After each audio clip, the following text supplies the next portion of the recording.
Meus irmãos, muita paz.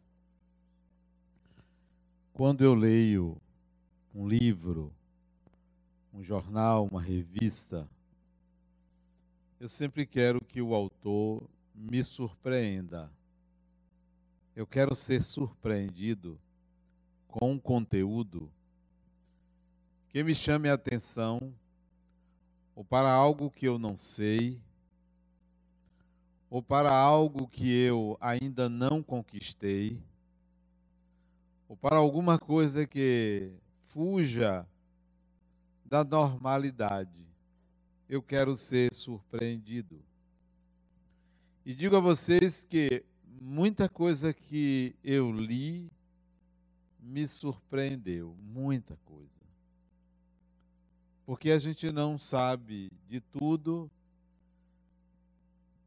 e a maioria das vezes nós estamos procurando confirmações para o que sabemos. Já eu não procuro confirmações para o que eu sei.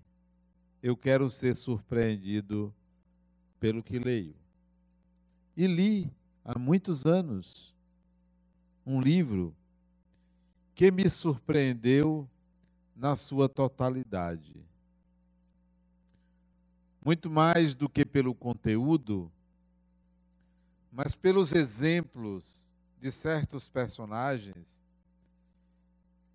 que me fizeram mudar propostas de convivência, que me fizeram mudar a maneira como eu lidava com familiares. Um livro que eu aconselho vocês a lerem. Lerem com calma, sem pressa, porque ele serve de motivação e alicia em você imagens. Eu gosto de livros que faz com que a minha mente veja imagens. Livros que me fazem pensar, às vezes são bons, mas muito melhores são aqueles que plasmam na minha mente imagens, porque imagens, elas são ricas em conteúdo e pensamentos e ideias são focais, são simplistas e as imagens abrem a mente para muitas percepções. Então, este abriu minha mente para muitas imagens. O livro foi escrito pelo Espírito Emmanuel, psicografia de Chico Xavier, cujo título são dois personagens, Paulo e Estevão. Este livro me surpreendeu pelo inusitado de um personagem, a mim desconhecido à época, mas cuja personalidade eu achei de uma leveza é o termo, e não elevação, leveza inigualável. Inigualável. A partir dali, eu passei a perseguir uma personalidade leve como a personalidade dele. E essa palavra está longe de significar força de gravidade. A palavra leveza aí é aplicada dentro do conceito de capacidade de entrar em contato com uma situação complexa e torná-la simples, sem ser racional nem simplista. A personalidade de Estevão, eu diria, modelou um caminho que eu procuraria trilhar dali para frente. Ele simplesmente, diante de uma situação extremamente complexa e grave, ele faz uma proposta, um caminho, uma via surpreendente, revolucionária e transformadora. O pai dele era dono de pequenas terras na Judéia. Terras que foram confiscadas pelos romanos. E este pai, para se vingar daquele que usurpou suas terras, retirou o seu direito, já que ele vivia do sustento daquela terra, tinha 2 filhos, Abigail e Jesiel, que era o nome de Estevão. Tinha esses 2 filhos, que eram filhos queridos dele, e ele vivia daquelas pequenas terras, uma espécie de sítio, de chácara. Ele, para se vingar do usurpador, foi nas terras vizinhas às dele, cuja propriedade era do seu algoz, e foi lá e tocou fogo. Tocou fogo e voltou para as terras dele. Sendo descoberto o incêndio, os empregados desse algoz dele vão em busca do culpado.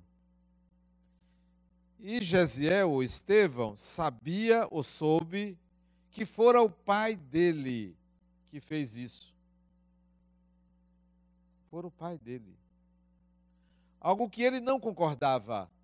Quantas vezes você está diante da atitude de alguém da sua família que você não concorda, que você não admite, que você critica, que você reage àquela atitude daquela pessoa?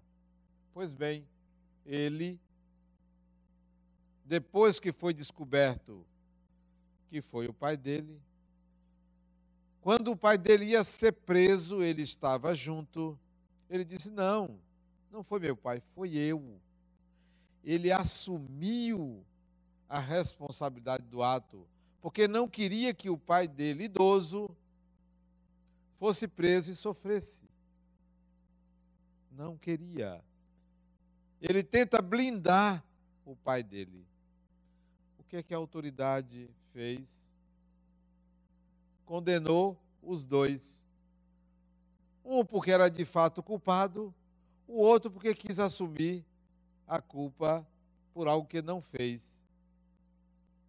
Condenou o pai dele a chibatadas até a morte, e ele viu o pai morrer na frente dele, e condenou ele à escravidão. Tornou-se escravo e foi levado para ser remador no navio de guerra. Remador, um escravo judeu. Esse foi o destino dele, por ter assumido aquela responsabilidade, por tentar proteger o pai dele, que não merecia a proteção dele, porque era um indivíduo um tanto quanto agressivo, irracível, vingativo. Mas ele, por amor e por algo que um filho nunca deve esquecer, por gratidão, ele vai proteger o pai. Gratidão, para mim, é muito mais importante do que o amor. Porque o amor é um sentimento, a gratidão é uma atitude imediata. Seja grato sempre a seus pais, mesmo que eles não mereçam. E por gratidão ao pai, Estevão tenta protegê-lo. E pelo ato cometido pelo pai dele, recebe chibatadas e morre, porque era um velho, um idoso, não aguentou. E ele foi então degradado. Ok. ele vai ao degredo tranquilamente. A irmã é levada para a casa de um parente, as terras são de fato confiscadas, o pai morre e ele então vai para ser escravo. Dissolve-se a família. Quantas famílias foram dissolvidas por atos insanos de espíritos, de pessoas, de um filho, de um pai, da mãe, de alguém que chega e dissolve. Neste caso, não foi Estevão que dissolveu. O pai contribuiu para a dissolução da família. Ele vai no navio. Lá, o navio transportava. Navio é o termo, porque não era um navio. Eu não sei nem o nome daquelas embarcações cheias de remos da antiguidade. Talvez um barco. Transportava uma figura importante do Império Romano. Um comandante. E ele, Gesiel, é um indivíduo tão espiritualizado, algo raro, não só naquela época, como na atualidade. Aquela época é 2000 anos atrás, ou quase 2000 anos atrás. Era um indivíduo tão espiritualizado que ele remava cantando, diferentemente dos outros escravos que amaldiçoavam os seus feitores e os romanos. Ele cantava. E vez por outra consolava ou substituía os seus colegas quando estes cansavam. Era um indivíduo prestativo, altamente espiritualizado, mas muito humano. Este comandante adoece. Uma doença lá qualquer, cuja providência que se tomava quando as pessoas adoeciam daquela forma era atirar no mar.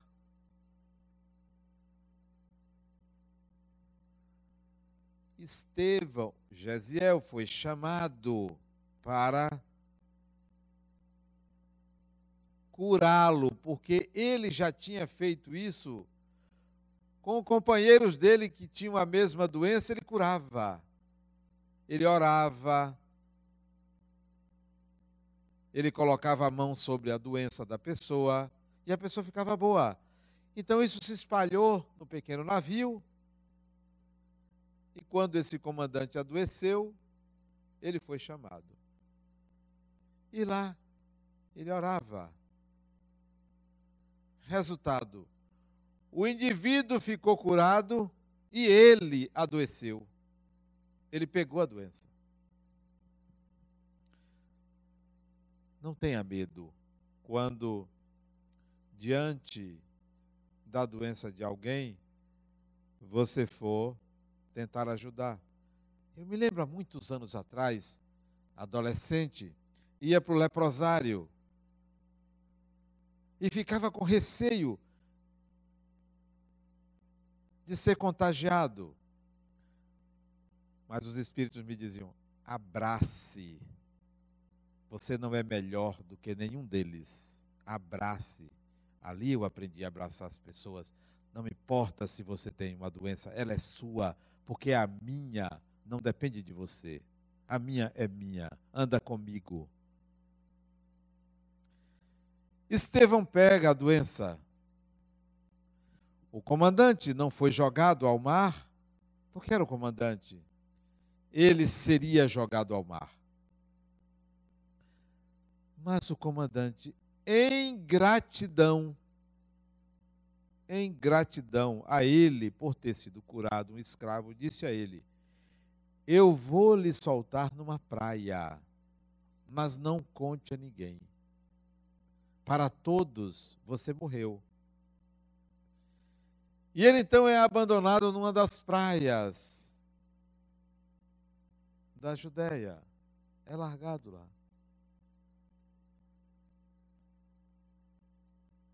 E a nau vai embora. E ele fica ali naquela praia, doente, cansado, à beira da morte, quando aparece um indivíduo e socorre ele. Leva-o para onde? Para onde viviam os apóstolos de Jesus que ficaram. Tiago, João, Mateus e outros. E lá ele é curado. Curado. Era o ano 1, ou o ano 34, aliás. Um ano depois da crucificação. Um ano depois da morte de Jesus. Ele então entra em contato com os apóstolos. E ouve falar que o Messias já tinha vindo. E ele ficou emocionado. Chora de lágrimas caírem, porque ele dizia, poxa, mas eu ansiava por conhecê-lo. E é contado a ele o que aconteceu com Jesus. É dito a ele. E ele chorava. Só por imaginar a crucificação. Só por imaginar. Chorava. Era de uma sensibilidade enorme. E ali ele começa a pregar dentro da casa do caminho. É aí onde ele recebe o nome de Estevão.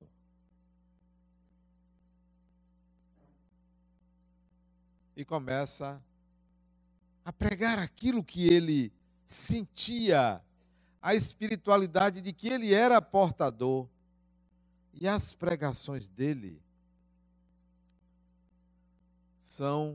ecoavam ou ecoaram em toda a Judéia. Quem era esse jovem pregador depois de Jesus? Quem era? Como falava bonito, como falava com tanta propriedade. Comparava a mensagem de Jesus à mensagem de Moisés, mostrando a excelência da mensagem de Jesus. Ele dizia assim, a mensagem de Moisés é a porta, a de Jesus, a chave. A chave. Não era a porta, que abria a consciência humana para a percepção de Deus. E Jesus era a chave que descerrava o coração humano para o outro. Ele então começou a incomodar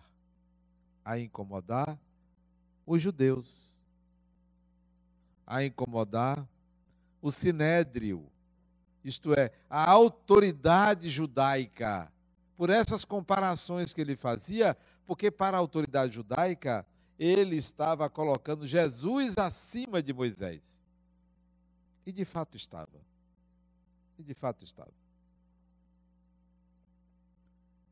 E aí apareceu alguém que resolveu persegui-lo, porque tinha interesses políticos, religiosos.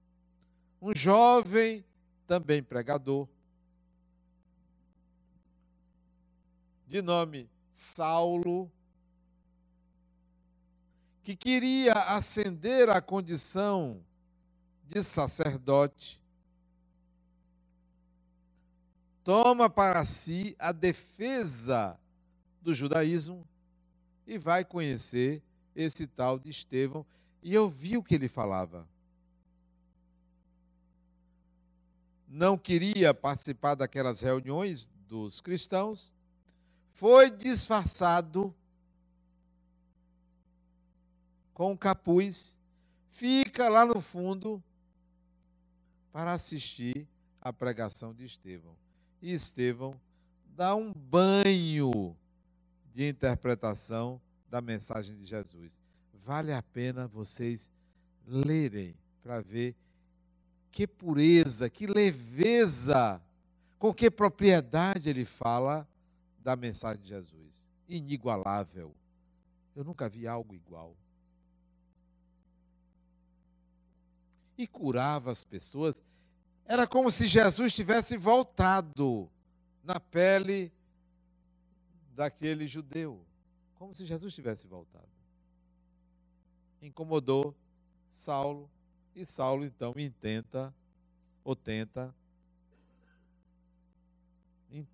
prendê-lo. E consegue a autorização do Sinédrio para prendê-lo. E mais do que isso, apedrejá-lo. Porque consegue a condenação dele à morte. Consegue a condenação dele à morte. Chama os representantes das várias sinagogas para cada um atirar uma pedra. E sendo ele o primeiro a atirar a pedra. E Estevão é preso num tronco de madeira para ser apedrejado. E começa o apedrejamento. Mas o surpreendente do comportamento dele vem em seguida. Por isso que eu estou contando. Em paralelo a isto, olha que ele passou a ser conhecido como Estevão, não como Jaziel, que era o nome dele. Como Estevão. A irmã Abigail vai para uma casa de parente e se enamora de um homem. Difícil ver uma mulher que não queira ser namorada de um homem, né?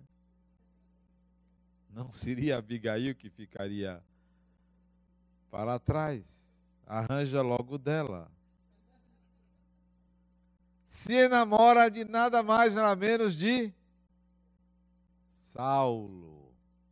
Sem saber que ele, Saulo, seu noivo, a essa altura já noiva, ia casar, era o perseguidor do seu irmão, que ela não sabia que era irmão dela. Às vezes até quando ele, Saulo, falava para ela desse pregador Estevão, ela defendia Estevão sem saber que era o irmão dela, porque Abigail também era cristã. Já tinha se convertido ao cristianismo. E ele convida ela, Saulo convida a noiva, para assistir o apedrejamento. Para assistir. Eu estou contando isso, mas isso é o início do livro. É o início. Começa com essa história, porque a saga vem depois. Olha o que acontece. Para vocês não pensarem que eu estou contando o final da história. Isso é o início. É logo os primeiros capítulos. Logo os primeiros. Porque eu também gosto de contar o final dos filmes. Não, vocês estão dando risada, mas é uma arte você. Eu já assisti vários filmes que começam pelo fim. Sim, que começa contando o final da história. Quem morre, quem casa. E você fica curiosa em saber como aquilo se deu. A curiosidade não é o final, é o começo de tudo.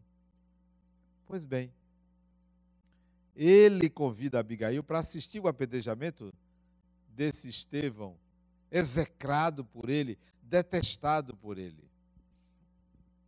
Ele começa o apedrejamento, os outros seguem, e aí vem toda uma cena triste, uma cena grave, difícil de ser, para mim, quando lia, difícil de ser aceita como um ato humano, civilizado, uma barbárie, o apedrejamento de Estevão. Conta-se que Chico Xavier psicografou esse livro nos porões de uma residência, da sede de uma fazenda, nos porões da fazenda modelo, que o chefe dele saía do escritório, iam para esta fazenda, Chico Xavier entrava no porão da fazenda e ali, sozinho no porão, psicografava. E na porta de entrada da salinha do porão, onde ele psicografava, dizem que Emmanuel atraía um sapo para ficar na porta. Um sapo. Sabe para quê?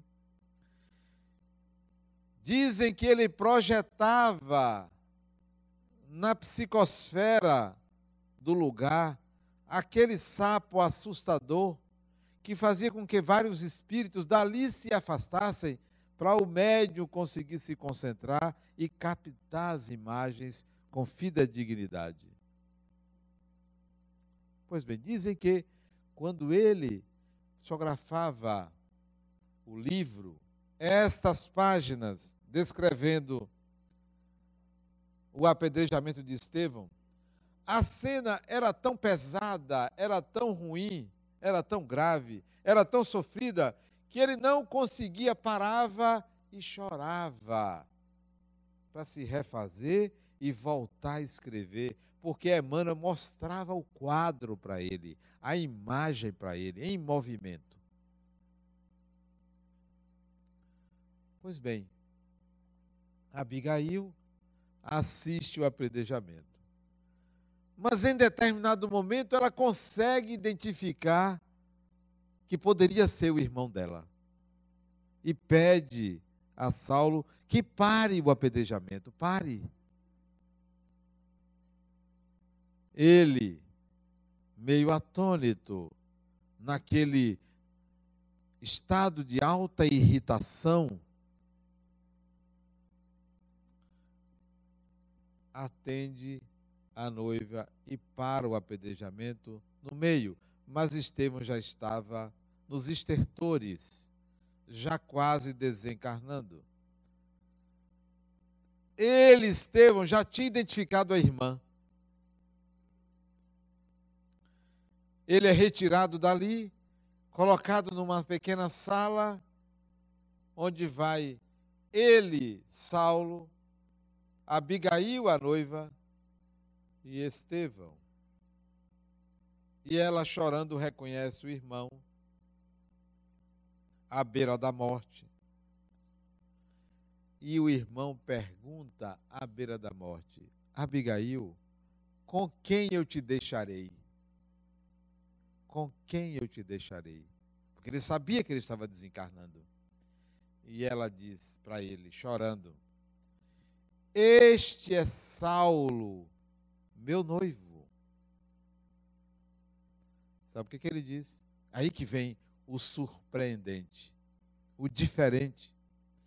Da mesma forma que ele acolhe o pai, assume o controle da situação em prejuízo próprio. Sabe o que ele diz para a irmã naquele momento? Alguém lembra? Ele diz assim: minha irmã, Saulo é bom e saberá cuidar de você. Ante o algoz dele, ele reconhecia a bondade do outro. Isso é leveza. Isso destruía o ódio de Saulo contra ele. Isso é fulminante por ser verdadeiro. Porque o que menos importava a Estevão era uma reação contra o seu algoz. Porque ele reconhecia as qualidades daquele indivíduo. Isso se chama novamente gratidão. seja grato a Deus, seja grato à vida, seja grato às pessoas. Gratidão. Reconhecimento do valor do outro. Leveza diante de uma situação grave. Ele desencarna ali. Acontece a ruptura da relação de Saulo com Abigail, porque se tornou insustentável para Saulo, que não aguentou saber que a noiva dele era irmã daquele homem, demonstrando a pequenez dele. A pequenez. Não suportou isso. E ali rompe. Abigail adoece, vem a desencarnar. Naquele tempo, o tempo de vida era muito curto, as pessoas viviam pouco. Vem a desencarnar, aumentando a raiva, o ódio de Saulo contra Estevão e os cristãos. Resolve perseguir os cristãos. Prender, mandar matar, porque isso era do temperamento dele. Era do caráter dele. Era um indivíduo irracível. Aparentemente justo, mas que justiça é essa que você mata porque não concorda com as ideias? Isso é primitivo. Ora, você não concorda com as ideias, mas respeite a pessoa. Eu posso não concordar com suas ideias, mas podemos andar lado a lado. Não transfira para a pessoa o contraditório, a não concordância. Eu não concordo com você, mas não significa que eu não goste de você. As pessoas confundem ideias com sentimentos. Pois bem, ele sai em perseguição. Mas era uma forma tão destruidora que ele se encontrava. Era uma máquina mortífera, para usar o título de um filme, de um seriado, uma máquina mortífera. Quantas pessoas são máquinas mortíferas? Saem destruindo, não constroem. Qual é o seu papel num lar? Qual é o seu papel? É destruidor? É desequilibrador? Tem pessoas que são artistas em desequilibrar. Não conseguem trazer uma palavra de equilíbrio, construtiva, adequada, conciliadora. Tem uma língua mordaz, ferina. Para quê? Você carrega com você o que você pensa dos outros. É seu patrimônio. É seu patrimônio. Saulo estava nesta condição, máquina mortífera. Quando você contraria a natureza se volta contra você. Sempre é assim. Sempre é assim. Se você rema contra, a vida vem e lhe derruba. Lhe oferece uma experiência para que você se enfrente, para que você se teste, se prove. Assim aconteceu com Saulo de Tarso. No auge de seu ódio, na perseguição aos cristãos, vem Jesus e derruba ele do cavalo, porque Jesus não brincava. Quando tinha que dar uma rasteira em um, ele dava, bonitinho. Não tinha negócio de passar a mão na cabeça, não. O Jesus que eu conheço não brincava. Derrubou do cavalo. Tome. E tem mais, ainda cegou. Cegou, tome, é o que você merece. Foi assim que ele fez. Ele não chamou para conversar, não. Ele derrubou do cavalo. Não chamou para conversar. Não abraçou e disse: meu filho, ele derrubou a vaidade daquele homem, ele derrubou aquela sanha assassina. Vá para o chão e fique cego. Agora eu quero ver, cadê o doutor da lei? Cadê? Aí é que ele conseguiu parar. Ele não parou porque ele refletiu. Ele não parou porque ele entendeu as circunstâncias. Ele foi parado. Escolha, você quer ser parado pela vida ou você vai parar? Você quer que a vida lhe pare desta forma? Você quer uma doença? Você quer uma perda grave? Você quer que a vida lhe dê uma rasteira? Ou você vai refletir, peraí, eu vou tomar a dianteira da minha vida, eu não vou deixar que a vida me derrube. A maioria deixa que a vida derrube. E aí depois sai dizendo, eu me transformei. Não, foi a vida que lhe derrubou. Porque transformação não é isso. Isso é conversão. Saulo se converteu. Se converteu. Transformação é diferente. É um processo mais profundo. Dali, da cegueira dele, da queda do cavalo, o próprio Jesus disse, ó, vá a Damasco e lá procure Ananias, que ele vai lhe dizer o que você vai fazer. Ainda entregou para um subalterno. Não é comigo não. Nada disso. Você vai lá e procure outro lá para você se redimir das besteiras que você faz.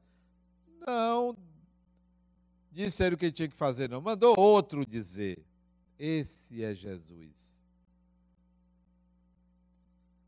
E lá Ananias, então, diz a ele, ele começa toda uma saga e é levado para onde? Porque ele vem também a adoecer.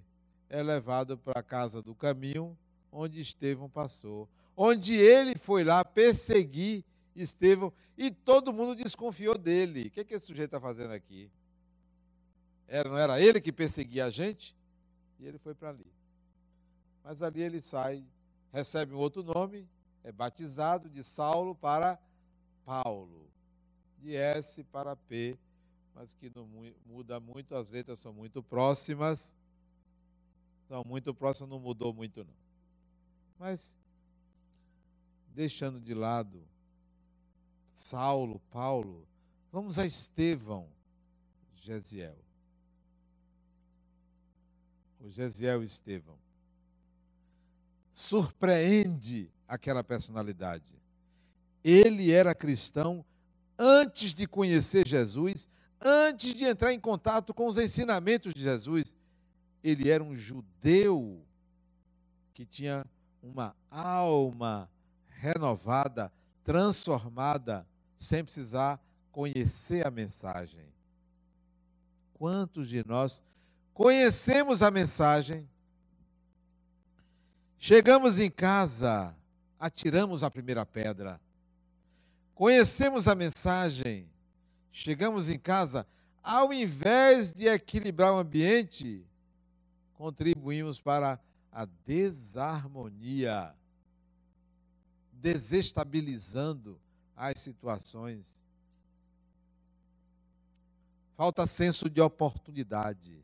Tem hora para isto e para aquilo. Tem hora para você chamar a atenção de uma pessoa. Tem hora para você renunciar. Tem hora para você dizer as coisas.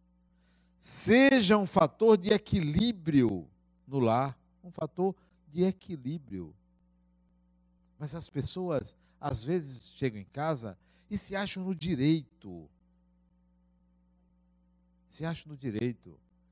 Querem ser o centro, o beneficiário. Eu me lembro que quando meu pai faleceu, muitos anos atrás, eram 10 filhos, 9 problemas. Aí, não sei por que vocês viram. 10 filhos, 9 problemas. Eu não falei nada, Minha filha me disse assim, meu pai, você é muito convencido. Eu disse, minha filha, a realidade tem que ser dita, né? É uma questão de ser fiel à realidade, né? Eu acho isso humildade. Humildade é você... Vocês riem, né? Humildade é você reconhecer quem você é. É humildade. Meu pai, você se acha. Eu não acho, meu filho, eu sou. Não é uma questão de achar, eu sou. Eu me lembro também de minha mãe que dizia assim, meu filho, você é bonito, mas não se esqueça, eu sou sua mãe. Era assim que ela falava, né? Se eu não me achar, quem vai me achar? Então, aquele indivíduo fazia diferente. Quantos estão em casa para desequilibrar? Quando meu pai faleceu, uma das irmãs disse, o caixão ainda estava baixando a sepultura, eu quero minha parte logo. Disse para que veio. Disse para que veio. Foi nomeada inventariante minha irmã mais velha. E na primeira reunião ela disse, eu não quero este lugar.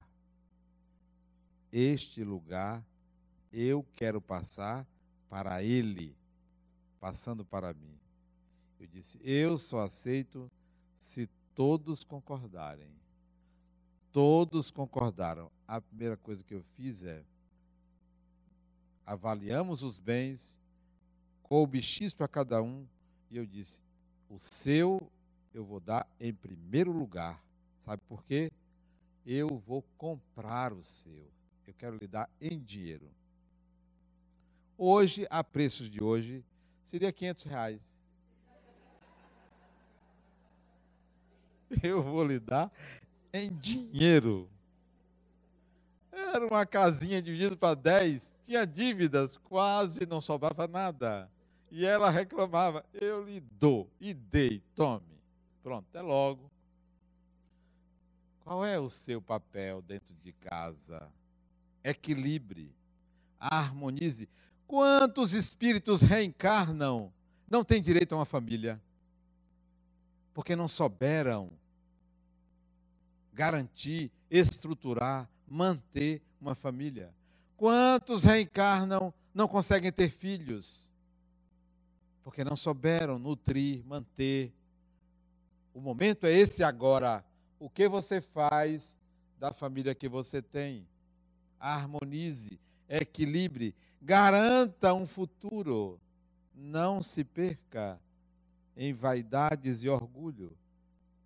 Não se perca. Não transforme a família, o lugar onde você vive, num palco de guerra. Não dispute. Abdique. Abdique. Sabe por quê é importante abdicar? Tudo que de fato for seu, se alguém lhe retirar, se você perder, a vida lhe devolve. Volta para você. Volta por vias as mais diferentes, mas volta a você. Retorna. Não retorna por uma causalidade. Não é uma questão de causalidade. Retorna porque as coisas não nos pertencem. Porque não somos donos de nada. Nós somos usuários, administradores da matéria. Então, isso continuará à nossa disposição. Então, veja qual é o seu papel na família. Que ele compete. Não seja mais um que grita. Não seja mais um que reivindica egoisticamente para si. Egoisticamente. Na dúvida, dê. Na dúvida, dê. Volta para você. Vem de outra forma. Você nem imagina, olha a vida lhe oferecendo algo. E eu não estou falando só de dinheiro, até de dinheiro, até de bens materiais. Até de bens materiais. Mas é principalmente de respeito. A vida lhe devolve o respeito que você acha que tem quando alguém lhe tira. A vida lhe devolve a honra. Uma vez conversando com um paciente meu, isso tem um ano, exatos um ano, em outubro de 2014, ele foi alvo de um escândalo, como esse aí, do Lava Jato, algo assim. Só que ele alegava inocência. Como eu não sou juiz, não tenho essa habilidade de julgar, para mim, inocente ou culpado, ele era um ser humano.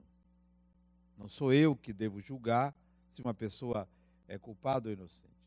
Pois bem. E eu perguntei, o que lhe aconteceu? Ele disse, eu perdi a honra. Eu digo, como? A honra não se perde. Se perdeu, não a tem. Se tem, não perde. É um patrimônio individual, pessoal. Se alguém lhe achincalha, se alguém lhe acusa, sua honra é sua. Não pertence à sociedade. Não pertence à sociedade. Não se preocupe, porque se estão lhe acusando de alguma coisa que você não fez, isso é reflexo do seu passado. Isso é reflexo do seu passado. As causas das atuais aflições, se não estão na vida presente, estão no passado. Então você está aprendendo com seus próprios erros. Defenda-se, mas não diga que perdeu a sua honra. Ela é sua, ninguém a tem. Ninguém tem a sua honra, ela é sua. É você que sabe quem você é. Nunca deixe de ser quem você é. Na convivência com familiares, na dúvida, abdique. Não deixe que a vaidade e o orgulho venham à tona. Deixe que o outro vença. Deixe. Grande vitória é dizer eu tenho razão quando não tem razão. Grande vitória. Grande bobagem. Uma pessoa dizer que tem razão e você sabe que ela não tem razão. Abdique. Leiam Paulo e Estevão e se surpreenda com a personalidade leve, amorosa e altamente espiritualizada. Muita paz.